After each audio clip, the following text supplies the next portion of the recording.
السلام علیکم ورحمۃ اللہ وبرکاتہ۔ ناظرین، استقبال ہے آپ کا NG میڈیا سروسز کے اندر میں آپ کا دوست رفیق محمد ارباز پھر ایک مرتبہ شان عمر ابن عبدالعزیز رحمۃ اللہ علیہ کے ایک نئے سلسلے کے ساتھ آپ کے درمیان حاضر ہوں۔ ناظرین، کل کی پہلی قسط کے اندر ہم نے حضرت عمر بن عبدالعزیز رحمۃ اللہ علیہ کا مختصراً تعارف، آپ کے والدین کے متعلق مختصراً تعارف، آپ کی پیدائش اور چند اقوال جو اکابرین کے حضرت عمر رحمۃ اللہ علیہ کے تعلق سے تھے وہ آپ کے سامنے پیش کیے۔ آج کی اس قسط کے اندر ہم جانیں گے حضرت عمر بن عبدالعزیز رحمۃ اللہ علیہ کی پیدائش اور حضرت عمر بن عبدالعزیز رحمۃ اللہ علیہ سے قبل آپ کے والدین کے تعلق سے تفصیلی گفتگو۔ سب سے پہلے تو حضرت حافظ علامہ جلال الدین سیوطی رحمۃ اللہ علیہ لکھتے ہیں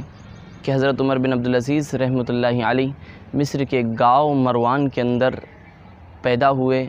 اور آپ جس وقت میں پیدا ہوئے اس وقت میں آپ کے والد محترم اس گاؤں کے امیر تھے، اور آپ کی پیدائش 61 یا 63 ہجری میں ہوئی۔ لیکن علامہ ذہبی رحمۃ اللہ علیہ لکھتے ہیں کہ آپ کی پیدائش زمانہ خلافت یزید کے اندر ہوئی، اور جس وقت میں آپ کے والد محترم گورنر تھے، اور آپ کی پیدائش سن ہجری 65 میں ہوئی۔ اور یہی صحیح معلوم ہوتا ہے، چونکہ آپ کی گورنری حضرت عبدالعزیز رحمۃ اللہ علیہ کی 65 ہجری سے جس کا ابتدا ہوتا ہے، جس کی شروعات ہوتی ہے، اور اس کے بعد حضرت عمر بن عبدالعزیز رحمۃ اللہ علیہ کی پیدائش ہوتی ہے۔ کل بھی ہم جیسا کہ بتا چکے ہیں کہ حضرت کے امی ام عاصم، جو کہ حضرت فاروق اعظم رضی اللہ تعالیٰ عنہ کے پوتی ہیں، حضرت عاصم رضی اللہ تعالیٰ عنہ کی بیٹی ہیں۔ حضرت فاروق اعظم رضی اللہ تعالیٰ عنہ کی پوتی سے جب حضرت عبدالعزیز رحمۃ اللہ علیہ کا نکاح ہوا، اس وقت میں آپ کو ان سے 4 بیٹے پیدا ہوئے۔ 4 بیٹے اللہ رب العالمین نے آپ کو عطا کیے۔ سب سے پہلے ابو بکر، دوسرے عمر، تیسرے محمد اور چوتھے عاصم۔ ان چاروں کے علاوہ جو صفات اور جو کمالات حضرت عمر بن عبدالعزیز رحمۃ اللہ علیہ کے اندر تھے وہ دیگر کے اندر موجود نہیں تھے۔ حضرت عمر بن عبدالعزیز رحمۃ اللہ علیہ آپ کے والدین کے جامع کمالات یعنی مجموعی صفات کے بھی حامل تھے، اور منفرد صفات بھی آپ کے اندر موجود تھے۔ جامع کمالات کے اندر جوہر، تقوی، مروت، محبت اور انصاف، یہ صفتیں حضرت عمر بن عبدالعزیز رحمۃ اللہ علیہ کے اپنے والدین سے موجود تھیں۔ اور منفرد صفات کے اندر اپنے والد محترم سے حضرت عمر بن عبدالعزیز رحمۃ اللہ علیہ بلند پایا ذوق و لطیف ادراک آپ کو ملا تھا۔ آپ کی والدہ محترمہ حضرت ام عاصم رضی اللہ تعالیٰ عنہا سے آپ نے بے مثال شجاعت، فصاحت و بلاغت اور درمیانی گفتگو حاصل کی تھی۔ ایک بات یہاں پر قابل غور ہے، اور میں آپ سے گزارش کرتا ہوں کہ آپ اس کو غور سے سنیں، چونکہ تاریخ ہے اور تاریخ کے اندر اکثر ہم توجہ نہیں فرماتے اور اکثر ہماری کچھ باتیں ذہن میں نہیں آتی، اس لیے غور سے سماعت فرمائیں۔ حضرت عمر فاروق رضی اللہ تعالیٰ عنہ کے جو بیٹے ہیں عاصم، ان کی جو بیٹی ہیں ام عاصم، اور ان کے بیٹے ہیں حضرت عمر ابن عبدالعزیز رحمۃ اللہ علیہ۔ تو حضرت فاروق اعظم رضی اللہ تعالیٰ عنہ کے جو بیٹے ہیں عاصم، آپ کے اندر حضرت عمر فاروق رضی اللہ تعالیٰ عنہ جیسی شدت، غصہ اور تدبر نہیں پایا گیا۔ لیکن آپ کو سن کر حیرانی ہوں گی، جو حضرت عمر ابن عبدالعزیز رحمۃ اللہ علیہ کی والدہ ہے، جو حضرت فاروق اعظم رضی اللہ تعالیٰ عنہ کے پوتی ہیں، یعنی کہ ام عاصم رضی اللہ تعالیٰ عنہ، آپ کے اندر یہ تمام چیزیں پائی گئیں۔ جی ہاں، حضرت فاروق اعظم رضی اللہ تعالیٰ عنہ جیسے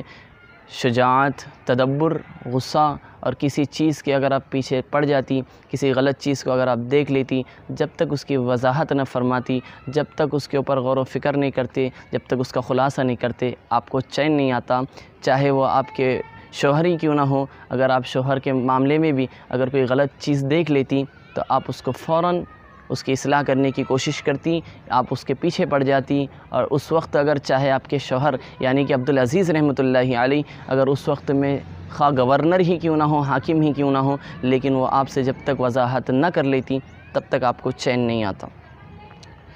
آئیے سامعین تھوڑا آگے چلتے ہیں۔ حضرت عمر بن عبدالعزیز رحمۃ اللہ علیہ کے جو والدین ہیں، آپ کے والدہ محترمہ مدینۃ المنورہ کا جن کا مائکہ ہے، اور آپ حضرت عمر بن عبدالعزیز رحمۃ اللہ علیہ کو لے کر مدینۃ المنورہ جب جاتی ہے اور مدینۃ المنورہ میں جا کر اب قیام پذیر ہوتی ہے، اس وقت میں حضرت عمر کے والد عبدالعزیز رحمۃ اللہ علیہ کا خط آتا ہے ان کے والدہ کو کہ آپ عمر کو لے کر اپنے گاؤں واپس آ جائے۔ اور اس وقت میں یہ بات بتاتا چلوں، اس وقت میں حضرت عمر کے والد حاکم تھے مصر کے، تو حضرت عمر رحمۃ اللہ علیہ کی والدہ ام عاصم کے پاس جب یہ خط آیا، پیغام آیا، تو آپ نے غور و فکر کے ساتھ اس بات کا تذکرہ اپنے چچا حضرت عبداللہ ابن عمر رضی اللہ تعالیٰ عنہ سے کیا۔ جی ہاں، اس وقت میں آپ حیات تھے، آپ سے انہوں نے تذکرہ کیا اور پیغام کے متعلق باتیں اور گفتگو آپ کے سامنے کی۔ حضرت عبداللہ ابن عمر رضی اللہ تعالیٰ عنہ نے اس وقت میں بڑی سنجیدگی کے ساتھ یہ فیصلہ کیا کہ آپ حضرت عمر بن عبدالعزیز رحمۃ اللہ علیہ کو یہیں پر چھوڑ کر چلی جائے، آپ کی تعلیم، آپ کی تربیت مدینۃ المنورہ کے اندر ہی ہو۔ یہ فیصلہ ہونے کے بعد حضرت ام عاصم جو کہ وہاں سے چل پڑی اور واحد تنہا جو ہے اپنے ساتھیوں کے ساتھ واپس اپنے قیام پر آئی، واپس پہنچ گئی۔ جب وہاں پر پہنچتی ہے تو حضرت عبدالعزیز نے جب ان سے پوچھا، دریافت کیا کہ عمر کہاں ہیں، تو حضرت ام عاصم فرماتی ہے کہ میں نے عمر کو اپنے چچا کے مشورے سے مدینۃ المنورہ میں چھوڑ آئی ہوں۔ جب انہوں نے یہ بات سنی تو بڑا مسرت ہوا، بڑی اندر سے خوشی ہوئی، دلی مسرت ہوئی کہ جو بنو امیہ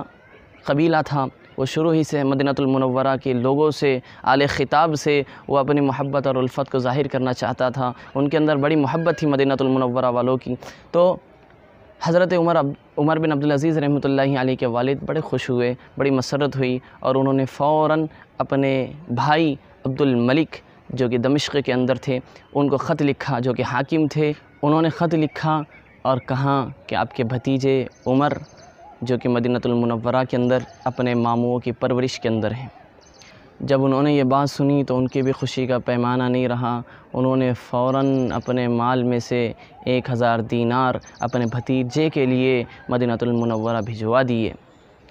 اس کے بعد یوں ہوا کہ آل خطاب اور مدینہ منورہ کے لوگ آپ کو سراہنے لگے، چاہنے لگے، اور آپ کے ساتھ بڑے ذوق اور شوق سے، دلجوئی کے ساتھ آپ کے ساتھ رہتے، آپ کے ساتھ معاملہ کرتے، آپ کے ساتھ محبت کا اظہار کرتے۔ وجہ اس کی یہ تھی کہ حضرت عمر بن عبدالعزیز رحمۃ اللہ علیہ اپنے نانا حضرت عمر ابن الخطاب رضی اللہ تعالیٰ عنہ کے زیادہ مشابہ تھے، اس وجہ سے مدینہ والے لوگ آپ کو بڑا چاہتے۔ اور پھر یوں ہوا کہ دمشق سے آپ کے چچا عبد الملک، مصر سے آپ کے والد محترم عبدالعزیز رحمۃ اللہ علیہ آپ کو نذرانے اور عطیات پیش کرتے تھے، اور مدینۃ المنورہ کے اندر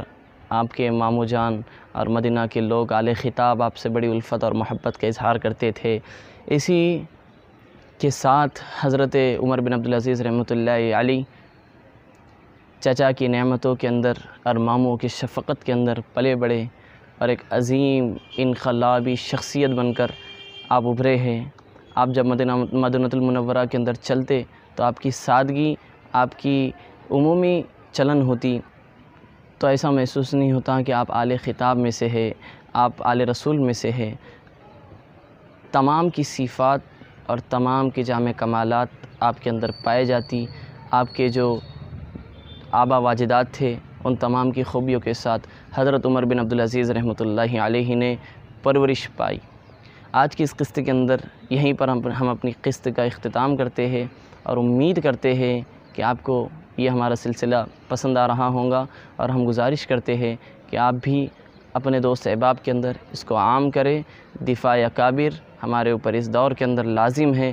اس بات کو آپ اپنا مقصد اصلی بنا کر زندگی گزاریں۔ انشاءاللہ اللہ رب العالمین سے دعا ہے اللہ پاک ہم تمام کو اکابرین کی قدردانی کی توفیق عطا فرمائے، اللہ پاک ہمارے اکابرین کی حفاظت فرمائے، اللہ پاک جس جہاں پر جو گستاخیاں کر رہے ہیں، جو نازیبہ حرکتیں کر رہے ہیں، جو دل آزاری والے معاملے کر رہے ہیں، ہمیں اللہ رب العالمین کی ذات سے امید قوی ہے کہ اللہ رب العالمین خود ان کا انتقام لینے والا ہے۔ ہم اللہ رب العالمین سے دعا کرتے ہیں کہ اللہ رب العالمین ہمیں قیامت کے روز ہمارے اکابرین کے ساتھ جمع فرمائے، اکابرین کے ساتھ ہمارا معاملہ فرمائے۔ کل انشاءاللہ پھر ایک نئے قسط کے ساتھ آپ لوگوں کے درمیان حاضری ہوں گی۔ السلام علیکم ورحمۃ اللہ وبرکاتہ۔